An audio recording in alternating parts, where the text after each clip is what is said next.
방광률은 불도저다. 피하지 않고 부딪히자. 부딪혀야 해결 방법도 나온다. 라는 게 제 소신이고요. 스스로의 다짐을 하기 위해서 제 좌우명이 닥치면 다 해고요. 가운도 닥치면 다 해입니다.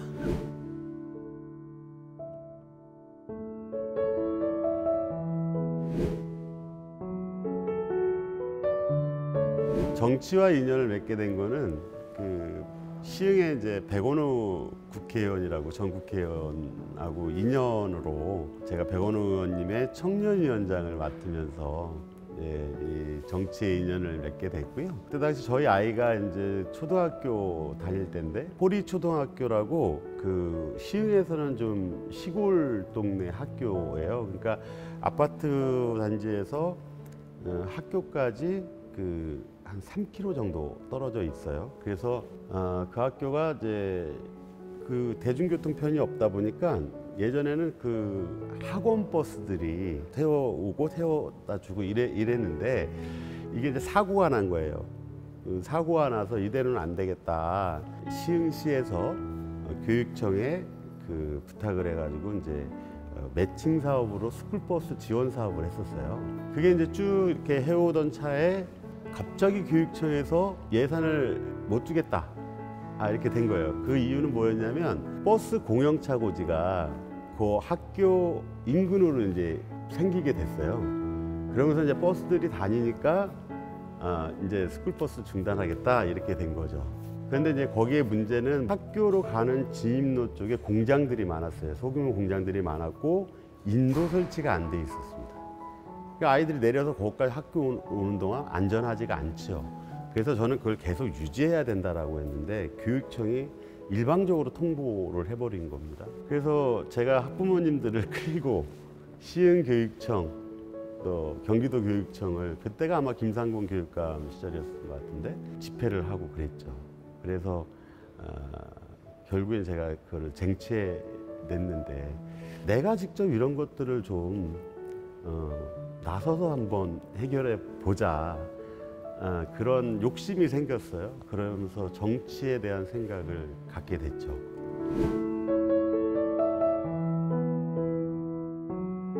교육 현장에서 제일 중요한 것은 교육의 수요자인 학생들의 의견이 제대로 전달되지 않더라는 거죠. 제가 이제 경기도 학생 성교육 조례 개정 조례를 냈었는데 근데 이 조례를 제가 개정하게 됐던 이유는 학생들이 저한테 이런 거를 해주세요라고 얘기를 했던 겁니다.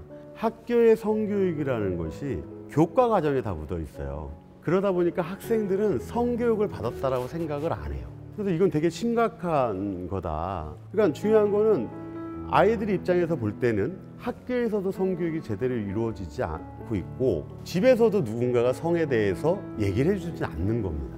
아주 기본적인 것만 교과에서 다뤄지고 있는 거죠.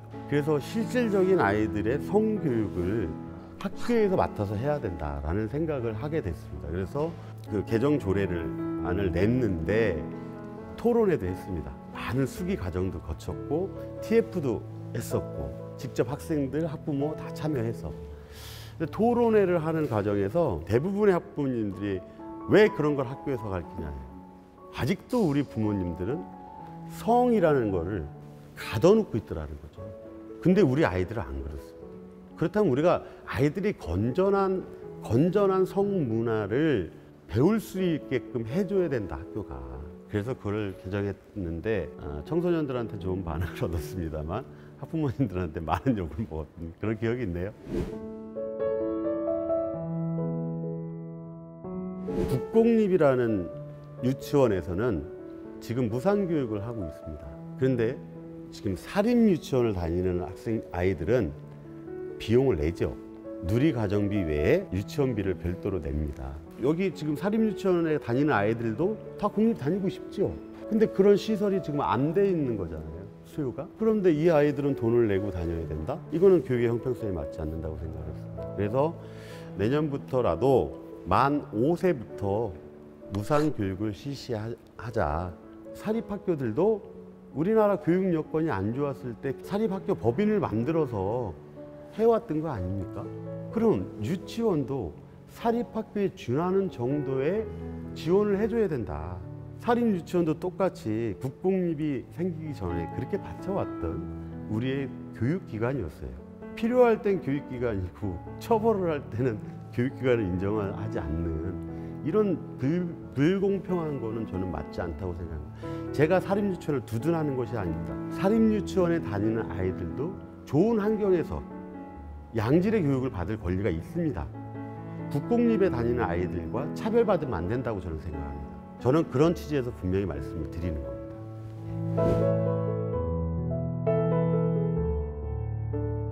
지금 사람들은 일기 신도시 재개발 재건축에 포커스를 맞추고 있습니다. 근데 40년, 50년 된 원도심 주민들은 그런 얘기를 들을 때 더 소외받고 있습니다. 이번 폭우에 전부 반지하 피해를 입었던 데가 다 어디겠습니까? 원도심입니다. 근데 원도심 재개발 재건축은 도시정비사업법이라는 거에 묶여서 그 도시정비구역으로 지정을 하고 그 지정구역이 평균 노후 연도가 30년이 돼야만이 도시정비 사업을 할 수가 있어요. 그 30년을 맞추기가 너무 힘든 거죠. 왜? 중간중간에 못 기다리시는 분들이 팔고 나갑니다. 그럼 거기에 또 빌라가 들어옵니다. 그럼 노후 연도가 또 확 떨어집니다. 이러다 보니까 원도심 개발이 제대로 안 돼요. 또 특히나 원도심에 사시는 분들이 대부분 노령층이거나 차상위 계층, 생활보호 대상자 이런 분들이 많아요.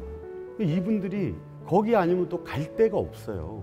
원도심을 개발해서 그분들이 살 수 있는, 들어올 수 있는 분양 전환형 임대 아파트를 만들어 주면 충분히 원도심도 재개발 재건축 할 수 있다라는 게 제 생각이고요. 원도심에 관한 재개발 재건축을 빨리 좀 추진해야 된다라고 저는 생각을 하고 있습니다. 그래서 그것을 하기 위해서 노력을 할 거고요. 지역 주민들한테 저놈 열심히 하는 놈이구나 라는 소리를 제일 듣고 싶죠. 네. 또 열심히 하는 정치인으로 기억되고 싶고요. 그래도 안광률이라는 놈은 정말 열심히 했어. 저런 놈이 또 나왔으면 좋겠어 라고 할 정도의 얘기를 듣고 싶은 욕심이